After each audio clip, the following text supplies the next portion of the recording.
The rain mirrors the storm inside me. It's been a slow unraveling, a creeping suspicion that blossomed into a devastating truth. I found the box tucked away in the back of her closet, hidden beneath a pile of silk scarves. It wasn't the box itself that chilled me to the bone, though the craftsmanship was exquisite, dark wood, inlaid with mother-of-pearl depicting mythical birds. It was the feathers inside. Not ordinary feathers, but iridescent plumes, the kind you'd find on birds that don't exist, creatures of legend whispered about in forgotten folklore. Ilara always loved mythology, devoured stories of sirens and phoenixes. I dismissed it as a harmless hobby, a romantic indulgence. But these feathers, they felt wrong. They felt like a tangible piece of a secret life I wasn't privy to. The scent clinging to the box was subtle, yet undeniably familiar, a heady mix of jasmine and sandalwood, a perfume I hadn't bought for her, a perfume I hadn't smelled on her in months. I should have seen the signs, the late nights at work, the vague excuses, the sudden interest in exotic travel. But I was blinded by love, by a naive belief in our unwavering bond. Now, the only thing unwavering is the pain. This box, this collection of impossible feathers, is a monument to the lie she's been weaving, a tangible representation of a reality I never could have imagined. And the worst part is, I don't know who she's become. Paris. A city of romance, of stolen moments. The cafe buzzed with the sounds of conversation, laughter, the clinking of glasses. Ilara, bathed in the golden light of the afternoon sun, seemed utterly carefree. She was talking to someone, a man whose features remained shrouded in shadow, a deliberate obfuscation that felt like a cruel mockery. I saw the way she leaned in, the way her eyes sparkled, the way her hand brushed against his arm. It wasn't the her hands. Elegant, graceful, the hands of an artist, a dreamer, a woman who built a carefully crafted facade. I'd always admired her hands, the way they moved with such purpose and intention. But now, they felt alien, unfamiliar. They were arranging the feathers, not with love or affection, but with a deliberate precision, as if composing a piece of art, a testament to a secret life. Each feather was meticulously placed, each iridescent shimmer catching the light. It was a ritual, a private ceremony performed in the shadows. I imagined her whispering stories to them, tales of faraway lands, of mythical creatures, of a love that wasn't mine. The feathers themselves seemed to possess a life of their own, pulsing with an inner light, a hidden energy. They weren't just feathers, they were symbols, tokens of a forbidden connection. I wondered what stories they held, what secrets they whispered. And I feared what those stories might reveal. It wasn't just the act of betrayal that wounded me, it was the loss of the woman I thought I knew. The woman who loved mythology, the woman who dreamed of worlds beyond our own. He looks happy. It's a chilling realization. The man in the photograph, the one with the shadow-kissed features, he's holding Ilara's happiness in his hands. He's looking at a picture of her, a picture taken months ago, a picture that now feels like a cruel taunt. It's a picture of a time when our love felt real, when our future seemed limitless. Now, that future is shattered, replaced by a gaping void. I can almost feel his gaze, feel the weight of his happiness, feel the sting of his betrayal. He doesn't know the extent of the damage he's caused, the depth of the pain he's inflicted. He sees a woman smiling, a woman bathed in sunlight, a woman who seems to have everything she ever wanted. But he doesn't see the shadows that lurk beneath the surface, the darkness that has consumed my world. The photograph is a stark reminder of everything I've lost, of everything that will never be. It's a silent accusation, a visual representation of the lie. The world is falling apart, piece by piece. It started with the box, the feathers, the stolen glances. Then came the lies, the excuses, the carefully constructed deceptions. Each betrayal chipped away at my trust, eroded my faith, shattered my illusions. It's a slow descent into darkness, a painful unraveling of everything I thought I knew. I try to hold on to something, anything, but it's like trying to grasp smoke. The memories are tainted, the emotions blurred, the future uncertain. The colors have faded, the music has stopped, the laughter has died. All that remains is a hollow ache, a gaping emptiness, a profound sense of loss.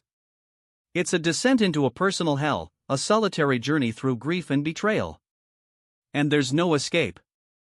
One feather. It drifts down, a silent testament to a broken promise. It lands on the dark surface, shimmering with an otherworldly glow, a final, poignant reminder of the deception. It's a single, solitary feather, a symbol of fragility, of impermanence, of the ephemeral nature of love. It's beautiful, yet heartbreaking. It's a tangible representation of the pain, a physical embodiment of the betrayal. I pick it up, feeling the delicate texture against my skin. It feels cold, lifeless, devoid of warmth. It's a reminder that even the most beautiful things can be tainted by darkness. The feather represents the unraveling of our love, the disintegration of our trust, the shattering of our dreams. It's a symbol of the impossible, of a love that was never real. It's a memento mori, a reminder of mortality, a symbol of loss. I walk alone. The waves crash against the shore, a relentless rhythm of sorrow. The sun dips below the horizon, casting long shadows across the desolate landscape. It's a scene of utter emptiness, a reflection of the void within me. I'm standing on the edge of something, on the precipice of despair. There's nowhere to run, nowhere to hide. The past is a weight I can't shake, a burden I can't bear. The sea stretches out before me, vast and unforgiving, a metaphor for the endless expanse of my grief. I feel lost, adrift, without direction. The sunset is beautiful, yet it only serves to amplify the darkness within. It's a reminder that even beauty can be fleeting, that even joy is temporary. And that loss is inevitable. Time stopped. The watch lies still, frozen at a moment when everything changed. It's a vintage timepiece, an heirloom, a symbol of the past. But now, it's just a reminder of what's been lost. The hands are frozen, unable to move forward, unable to heal. It's a poignant symbol of stagnation, of a life put on hold. The stopped watch represents the moment of realization, the moment when I understood the truth. It's the moment when everything shattered. It's a reminder that time marches on, regardless of our pain, regardless of our grief. And that we must find a way to move forward, even when it feels impossible. The silence is deafening, broken only by the faint ticking of a distant clock. It's a reminder of the passage of time, of the relentless march of life. I seek solace in stories. I wander through the silent aisles of the library, surrounded by the ghosts of countless lives. I open a book, but the words blur on the page. I'm searching for answers, for understanding, for a way to make sense of the chaos. But the stories offer no comfort, no resolution. They only serve to remind me of the complexity of human nature, of the darkness that lurks within us all. The library is a sanctuary, a place of refuge, a place where I can escape the pain. But even here, I can't find peace. The books are filled with tales of love and loss, of betrayal and redemption. But none of them capture the depth of my pain, the intensity of my grief. I'm alone in my sorrow, adrift in a sea of words. Who am I now? The reflection stares back at me, a distorted image of the man I once was. The face is fragmented, shattered, broken into pieces. It's a reflection of the damage, of the betrayal, of the loss. I don't recognize the man in the mirror. He's a stranger, haunted by shadows, consumed by grief. The mirror reflects not just my physical appearance, but also my inner turmoil. I'm lost in a labyrinth of pain, unable to find my way back to myself. The reflection is a constant reminder of what I've lost, of what I've become. It's a haunting image, a visual representation of the disintegration of the self. A flicker of hope. A faint light in the darkness. A hand reaches out, trembling, towards the promise of dawn. It's a tentative gesture, a fragile attempt to reclaim what's been lost. It's a reminder that even in the darkest of times, there is always hope. The light represents healing, redemption, the possibility of a new beginning. It's a beacon in the storm, a guide through the darkness. I don't know what the future holds, but I'm willing to reach for the light. It's a small step, but it's a step forward. A step towards healing, towards forgiveness, towards a new life. The slow unfolding. Like a flower pushing through the earth, I am slowly, painfully, beginning to heal. The process is gradual, delicate, requiring patience and perseverance. Each petal unfurling represents a step forward, a moment of grace, a flicker of hope. It's a reminder that even after the darkest of winters, spring will eventually arrive. The rose represents beauty, love, resilience. It's a symbol of the power of renewal, of the ability to overcome even the most devastating loss. The time-lapse captures the essence of transformation, the slow but steady process of change. The box closed. The feathers are hidden, the secrets contained. The box sits on the shelf, a silent sentinel of the past. It's no longer a source of pain, but a reminder of resilience. The closure represents acceptance, forgiveness, the ability to move on. I've acknowledged the betrayal, I've grieved the loss, and now I'm ready to let go. The box is a symbol of healing, of the ability to transform pain into something beautiful. It's a reminder that even the most devastating wounds can eventually heal. The closed box represents a new chapter, a new beginning. A new dawn. The sun rises over the horizon, painting the sky with hues of hope. I walk along the beach, feeling the sand beneath my feet. The ocean stretches out before me, vast and endless, a symbol of possibility. The sunrise represents a new beginning, a chance to rebuild my life. I'm not the same man I was before. I've been changed by the experience, strengthened by the pain. I've learned to forgive, to let go, to move on. The ocean's rhythm is soothing, calming, healing. I feel a sense of peace, a sense of acceptance. Growth from sorrow.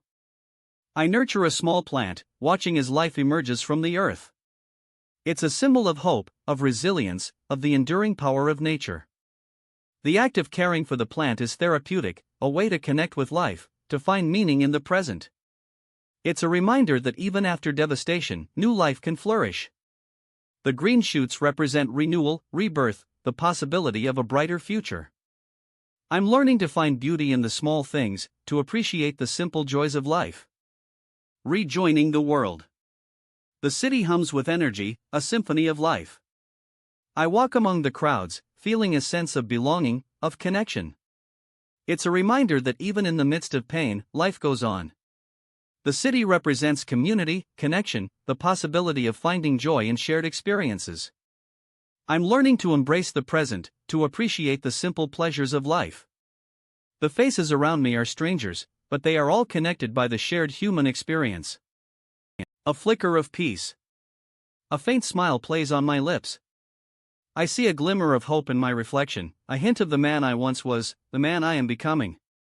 It's not a perfect reflection, but it's a reflection of strength, of resilience, of acceptance. The smile represents healing, forgiveness, the ability to find joy in life again. I'm not forgetting the past, but I'm not letting it define me. I'm choosing to move forward, to embrace the future. Finding perspective. Standing on the mountaintop, I feel a sense of awe, of wonder, of perspective. The vastness of the landscape reminds me of the insignificance of my own problems. It's a reminder that even in the midst of darkness, there is beauty to be found. The sunset represents hope, the promise of a new day. I'm learning to appreciate the small things, to find joy in the simple pleasures of life. The mountain represents strength, resilience, the ability to overcome obstacles. Finding my direction. The compass points north, a reminder of my own inner compass, my own sense of purpose. It's a symbol of guidance, of direction, of the ability to find my way through life. I'm learning to trust my instincts, to follow my heart, to embrace my own unique path. The compass represents hope, the possibility of finding a new direction. I'm not afraid of the future, because I know that I have the strength to navigate whatever challenges lie ahead. Putting it down on paper. Writing helps to process the pain, to make sense of the chaos, to find clarity. It's a way to externalize my emotions, to give voice to my thoughts. The journal is a safe space, a place where I can be honest with myself, without fear of judgment. It's a reminder that even in the midst of darkness, there is always light. The act of writing is therapeutic, a way to heal, to grow, to find meaning in life. Remembering the past. I look at the photograph, a bittersweet reminder of what was. The smiles are genuine, the eyes sparkle with joy. It's a glimpse into a different life, a life that is now gone. The photograph isn't a source of pain anymore, but a source of gratitude, of remembrance. I'm not dwelling on the past, but I'm not forgetting it either. The photograph represents love, happiness, the beauty of shared experiences. It's a reminder that even in loss, there is beauty to be found. Moving forward. I stand on the horizon, looking towards the future. The sky is clear, the air is fresh, the possibilities are endless. I'm not the same man I was before, but I'm stronger, wiser, more resilient. I've learned to embrace the pain, to find beauty in the darkness, to trust in the power of hope. The horizon represents the future, the possibility of new beginnings. I'm ready to move forward, to embrace life, to create a new chapter.